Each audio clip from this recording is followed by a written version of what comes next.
Olá, querido aluno, querida aluna do Aprova Concursos, é um grande prazer estar com você aqui, iniciando essa preparação, esses nossos 16 encontros, nesse nosso intensivão de preparação, para você aí que nesse ano, agora de 2015, pretende ingressar na carreira de contabilista, fazer esse exame de suficiência do CFC. Para mim é um grande prazer, eu preparo há algum tempo já os alunos aqui do Aprova Concursos também para o exame de ordem e consigo também prepará-los aí para o exercício da atividade do contabilista. É claro que aqui o meu auxílio para você é muito pequeno, é muito menor. Normalmente esse tema do direito comercial e da legislação societária ele aparece em uma, duas questões nas provas, então é até difícil eu trazer elementos aqui de provas passadas para você, então eu acabo formulando alguns exercícios, trabalhando alguns temas que já foram trabalhados, mas trazendo em linhas gerais os principais aspectos do direito comercial e da legislação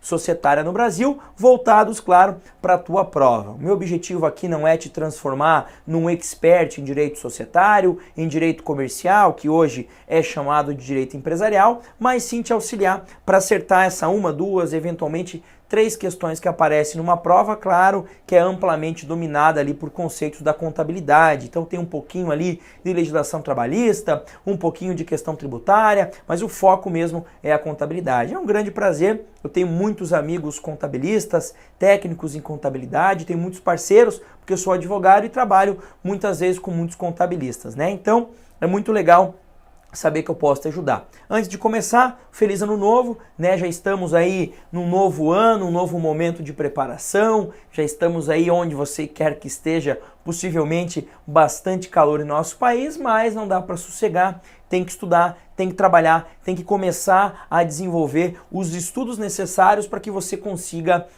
alcançar êxito nessa prova de suficiência. Legal? Então eu vou trabalhar com os principais aspectos. O primeiro ponto que eu queria começar a trabalhar com você já é que o nosso direito comercial, como aparece nas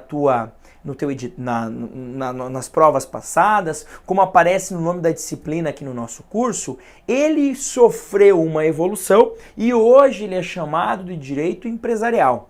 Tá? Então não tenha nenhum receio, se você quiser, eu quero comprar um livro, eu gostei da disciplina, eu quero estudar.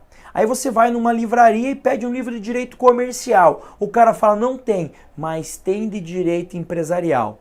Pode comprar. Vai atender às suas expectativas sem dúvida nenhuma. Então, o direito comercial, ele, digamos, sofreu uma evolução de estudo, de enfoque, e aí ele tornou-se o direito empresarial. Então não é que mudou o ramo do direito, não, de forma alguma. O que mudou foi a forma de encarar. Se antes eu me preocupava com a figura ou com o Instituto dos Atos de Comércio, com a figura do comerciante, hoje eu mudo o foco. Eu jogo o foco lá para o empresário, para a atividade empresarial chamada de empresa, e por isso o nome do direito mudou um pouquinho. Mas a questão do direito societário, que era trabalhado no direito comercial, é trabalhada aqui no empresarial também.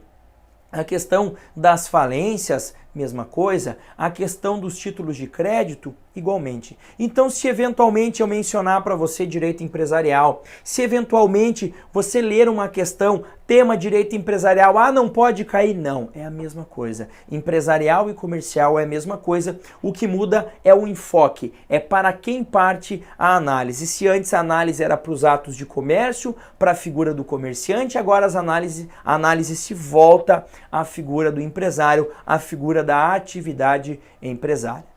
Legal? Tranquilo? Visto isso, como vai funcionar as nossas aulas? As nossas aulas vão funcionar da seguinte forma. Eu trago para você, tem um materialzinho de apoio, não vamos fugir da lei. Por quê? Porque a tua prova, normalmente as provas de direito empresarial e comercial são 100% legalistas, com base na lei e eventualmente com base em alguns dispositivos, alguns enunciados de súmulas de tribunais superiores. Quando tiver algum tema importante com súmula, eu menciono, mas basicamente a lei. E vou fazer um trato com você a partir de agora.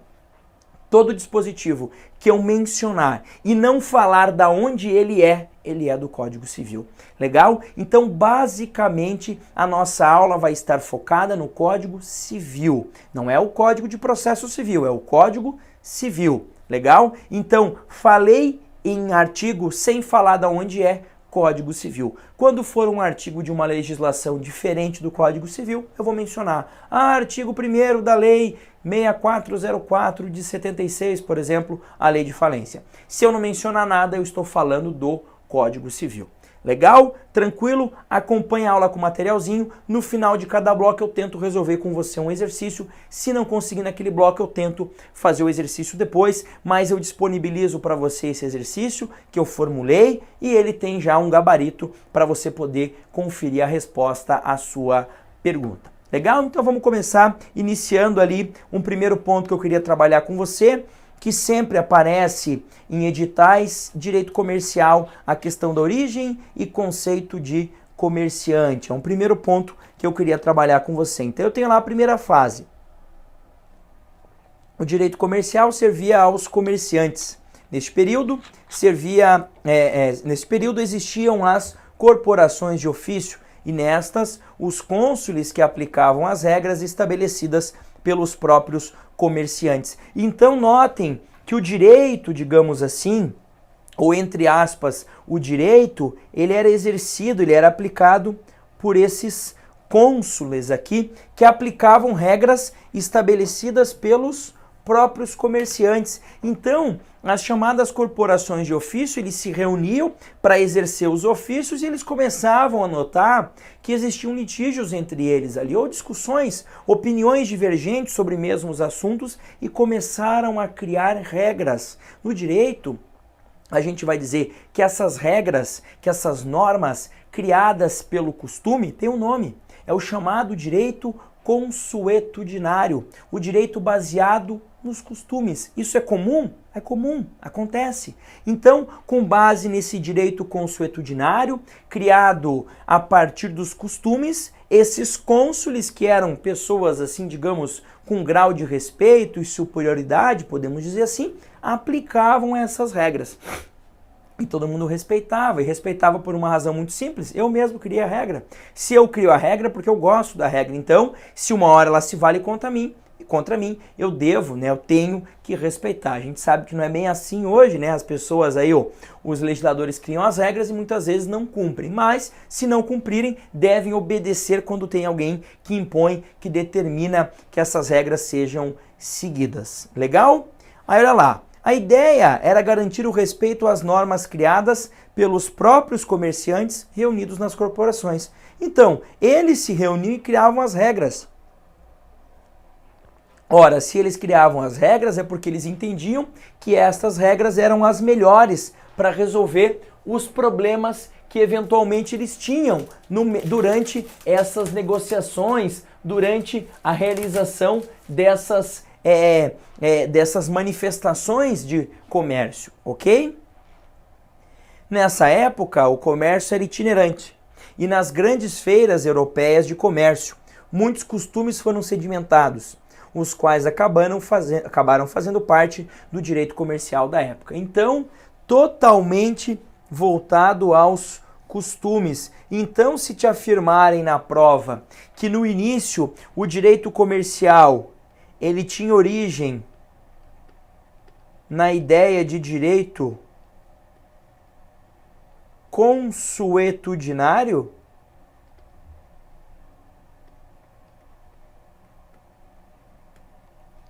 fica tranquilo, é isso mesmo, tá certinho. Se falar em direito consuetudinário nessa primeira fase, nesse primeiro momento do direito comercial, é bem isso mesmo, tá perfeita essa alternativa, você pode marcar. E aí, nessa primeira fase, outra contribuição importante foram as regras de direito marítimo, né? Porque o comércio nessa época, ele era realizado muito, essa comunicação, essa venda de produtos, essa negociação de produtos era feita basicamente pelo mar, então necessitavam de regras de direito marítimo para regular, para tratar dessa situação. Então era muito comum aí o uso de regras de direito marítimo, certamente contribuições bastante importantes e relevantes para o direito comercial como um todo. Legal? Tranquilo? Visto isso, Olha lá, com a evolução surgiram os mercados com a mesma finalidade das feiras, com a diferença de que eram pontos fixos, diários e cobertos. Então você evolui no sentido de acabar com a itinerância que até então existia. A partir das feiras e mercados surgem importantes institutos para o direito comercial, como o câmbio, que seriam a troca de valores, os títulos de crédito, e aqui nessa época começa a surgir a letra de câmbio, um dos principais títulos de crédito, que até hoje, apesar de não utilizado mais, mas até hoje serve de base para o estudo dos principais institutos do direito comercial, do direito empresarial. Então ele serve de base, por exemplo, para a definição do que é aval, do que é aceite, do que é protesto. Tudo isso surge daí. Os bancos e as bolsas, as bolsas de valores, as bolsas em que há a cotação de valores, de produtos. Hoje a gente sabe que as grandes bolsas movimentam valores mobiliários, os papéis de grandes sociedades anônimas. Aí a gente está passando por um período em que a Petrobras passa aí por uma crise, ou não é crise, não sei, mas uma hipótese ou uma possibilidade grande de desvalorização, isso ninguém pode negar, está caindo bastante. Então, tudo dessa época aí, da primeira fase do direito comercial, é que surgem esses elementos importantes que têm influência até os dias de hoje. Neste período, também surge o contrato de seguro, isso é muito importante. O contrato de seguro é um contrato muito importante hoje em dia. Hoje, ainda por coincidência, de manhã encontrei um colega meu numa padaria e conversávamos sobre a questão de seguros. E ele está lecionando numa pós-graduação de direito securitário, que é um tema muito complexo, um tema que tem pouca gente especializada e é um tema aí muito relacionado também ao direito comercial e já surge nessa época. A constituição de fundo de comércio. Então, a ideia de ponto, a ideia de que, não é um local simplesmente, não é uma casa simplesmente, é aquela casa agregado com o atendimento do dono, com o funcionário que ele põe, com o produto que ele vende, com o serviço que ele presta, tudo isso. Ideia de sinais distintivos e uso de marca. E origem do produto. Então a ideia de começar a utilizar marca, nem que seja essa origem do produto, marca de certificação, muitas vezes, para eu dizer, olha, esse produto aqui ele é bom, ele é oriundo de tal lugar. Até hoje a gente vê, vou comprar aí um óleo não sei o que de tal lugar da Amazônia. Vou comprar cristais de tal região do país, do mundo, vai comprar lá os tapetes marroquinos. Tudo isso, desde essa época, vai dando a ideia de marcas de origem, marcas de certificação, que deixam claro para você, eu não sei qual é o produto, mas sei que ele é bom. Hoje, quando você vai lá e compra, eu sou assim, Acabei de ter um sobrinho agora e tô todo tio babão, completo tio babão. E aí, quando eu vou visitá-lo, eu sempre levo um presentinho. Minha esposa já me diz, não, para de levar muito presente, o piá vai ficar muito mimado. Então tá, aí eu vou comprar presente para ele, eu não sei o que comprar, eu tô fora do mercado, Os meus amigos que já têm filho já sabem, decoram o que é galinha pintadinha, Peppa Pig, eu ainda não sei nada disso. Aí eu vou comprar um brinquedo, a mulher fala, isso é legal. Primeira coisa que eu olho, eu vou ver se tem o símbolo do Inmetro ali. Porque eu não sei se é legal isso aqui, se a criança vai gostar ou não, não tem nem idade de gostar ainda, mas não sei se vai curtir o presente. Mas é legal eu ir lá e levar um que tem a marca do Inmetro, porque eu sei que pelo menos é seguro, é certificado pelo Inmetro, ele não vai se machucar, não vai engolir pecinha nenhuma, vai dizer qual é a idade que tem lá. Então são marcas que demandam a origem, a certificação desse produto, Tem alguns lugares que você vai comprar um produto, olha, produzido pela cooperativa do não sei o que, dos agricultores de tal região, região famosa no cultivo de tal cultura. Então, essa questão já é de antigamente, já vem surgindo desde aquela época e até hoje se mantém. Legal? Igualmente surgem as sociedades familiares e as companhias. Então notem aqui, que aqui a gente começa a ter uma ideia do direito societário. Então, assim, uma ideia inicial, um embriãozinho do direito societário. E as companhias da época são as atuais sociedades em nome coletivo, que pouco existem hoje, né? Sociedade em nome coletivo é aquela que você vê lá, fulano, fulano e companhia. É muito comum que às vezes aparece um tipo de sociedade desse, e companhia. Você vai lá em São Paulo, aquelas pizzarias bem tradicionais, normalmente é sociedade de nome coletivo, né? É o, sei lá, o Ítalo não sei o que e companhia, é a família inteira. Mas lembrar que hoje, atualmente,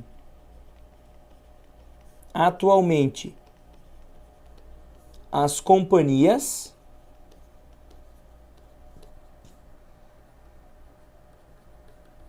são, na verdade, as sociedades anônimas, as SAs, tá?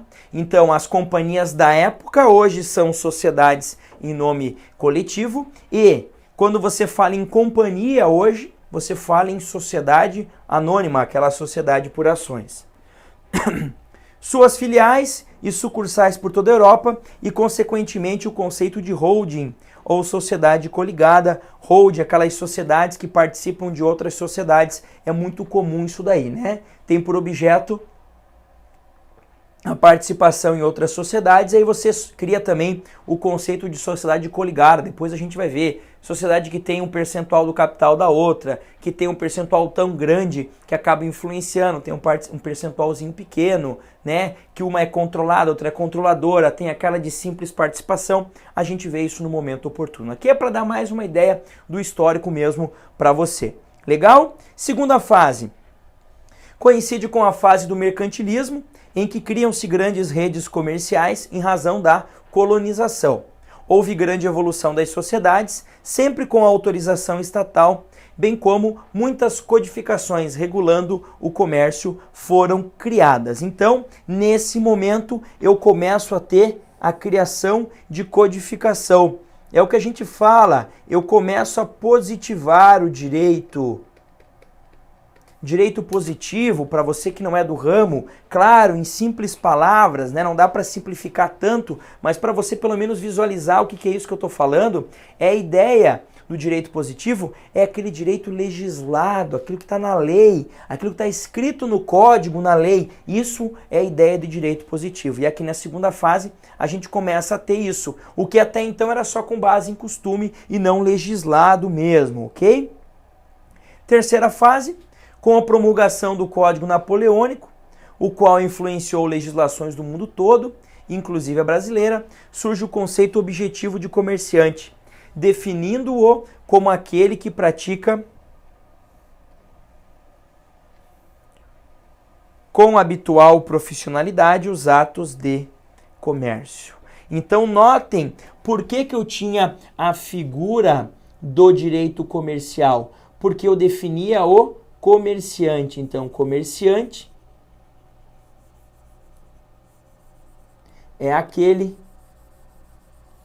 que pratica com habitual profissionalidade, então de forma profissional, não é amador, os atos de comércio, atos de comércio. Então, quando eu falo em direito comercial, eu tenho que ter em mente essa expressãozinha, atos de comércio, não posso esquecer disso, atos de comércio. Legal? O direito comercial, então, passa do direito dos comerciantes ao direito dos atos de comércio. Então, há essa evolução aqui, ó.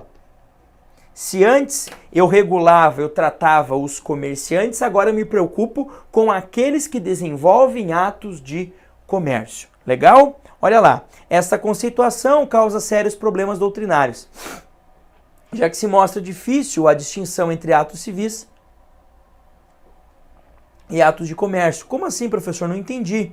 Ora, o que é ato de comércio? Alguém tem que dizer.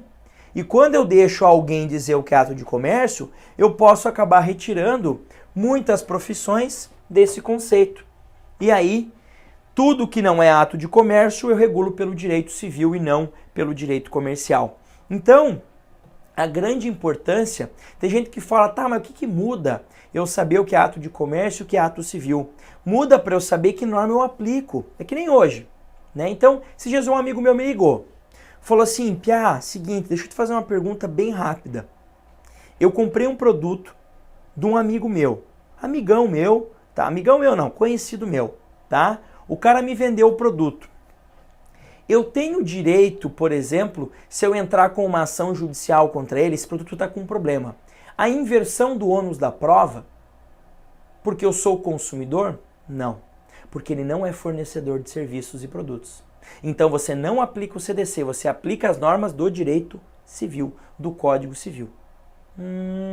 Então a ideia de você conseguir entender quando é ato de comércio e quando não é, serve para saber se eu vou aplicar para esse caso normas gerais do direito civil ou se eu vou aplicar normas gerais do direito comercial. Então essa é a importância. Normas específicas melhores do direito comercial. Então quando eu identifico que isso são atos de comércio, eu estou dizendo isto será regulado pelo direito comercial. Quando eu digo que isso não são, que esses atos não são atos de comércio, eu digo isto será regulado pelo direito civil tradicional. E ponto. Então, a definição se é ato de comércio ou não importa para saber quais normas eu irei aplicar. Normas de direito civil ou normas de direito comercial. Legal? Tranquilo? Avançando. O conceito era insatisfatório, por quê? Porque importantes atividades ficavam fora desse conceito. Então, a crítica grande a esse período é isso.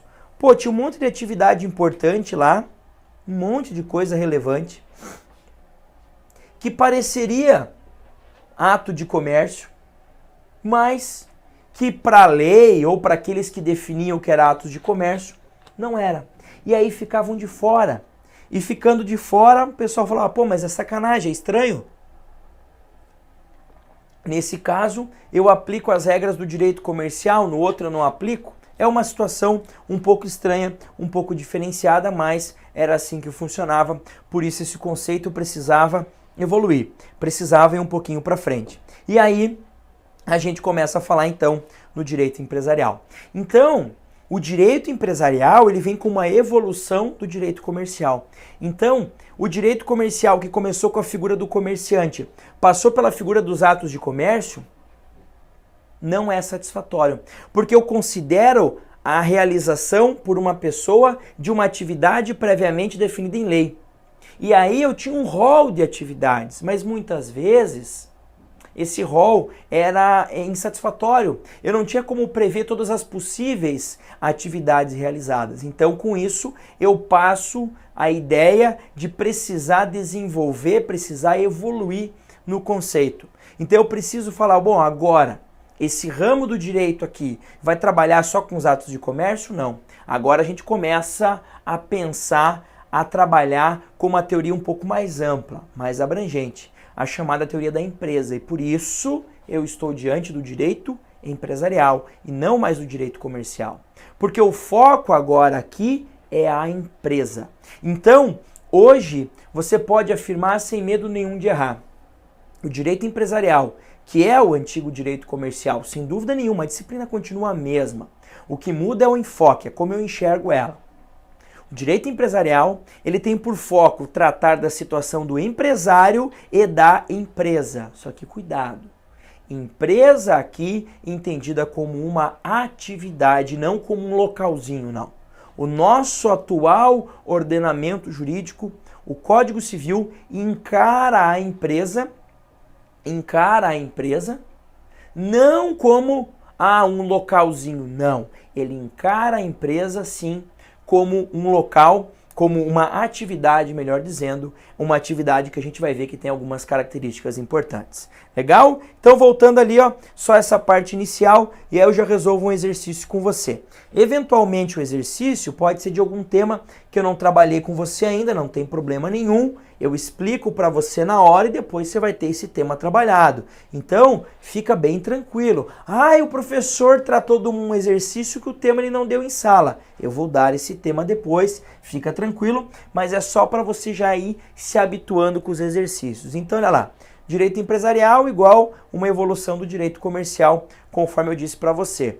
Teoria um pouco mais abrangente, é a chamada teoria da empresa. Então esse ramo, olha lá, ele disciplina a empresa, entendida como atividade, e o empresário o exercente. E a gente vai ver que esse exercente, que esse empresário, pode ser uma pessoa física ou uma pessoa jurídica. Legal? Então, disciplina a empresa, a atividade. Então, empresa agora é sinônimo de atividade, e o empresário, que é quem exerce essa atividade. Empresário, pessoa física ou jurídica. Então, eu vou ter aqui, ó, a figura do empresário individual e também a figura da sociedade empresária. Legal? Então, para esse primeiro momento, isso era importante. Vamos trabalhar um pouquinho, vamos resolver um exercício com você ali, ó. A respeito do direito comercial e empresarial, assinale a alternativa incorreta. Gente, não vai cair em besteira, né? De errar esse tipo de questão. Sempre atentem aqui, ó, para a questãozinha da correta ou da incorreta, para não fazer besteira na hora da prova. Então, o direito empresarial apresenta-se como uma evolução natural do direito comercial, com certeza. B. No direito comercial, o estudo focava-se no comerciante, sendo este aquele que realizava os atos de comércio. Certinho também. C. O direito empresarial é basicamente regulado pelo Código Civil e centra-se na figura do empresário. É o que eu disse para você. Certinho também. E D. O estudo do direito empresarial aborda todos os tipos de sociedade, independentemente da atividade desenvolvida.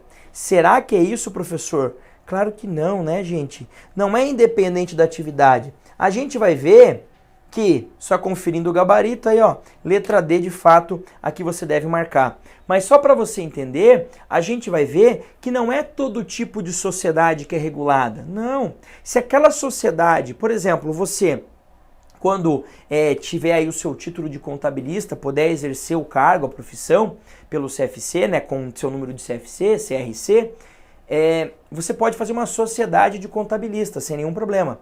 Essa tua sociedade, ela é do tipo simples, porque ela não exerce uma atividade empresarial. Não, mas eu quero ganhar dinheiro. Não estou falando que a atividade não é econômica. Ela é econômica, mas ela não é empresarial. É diferente. Ela é uma atividade que exerce uma profissão de natureza intelectual, científica, literária ou artística, que é o caso teu das ciências contábeis. Então, você, eu como advogado, por mais que façamos parte de uma sociedade, não fazemos parte de uma sociedade empresária, portanto, não somos regulados pelo direito empresarial, mas sim ainda pelo direito civil normal.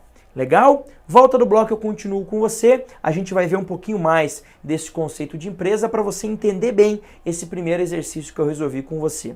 Um grande abraço, bons estudos e até breve.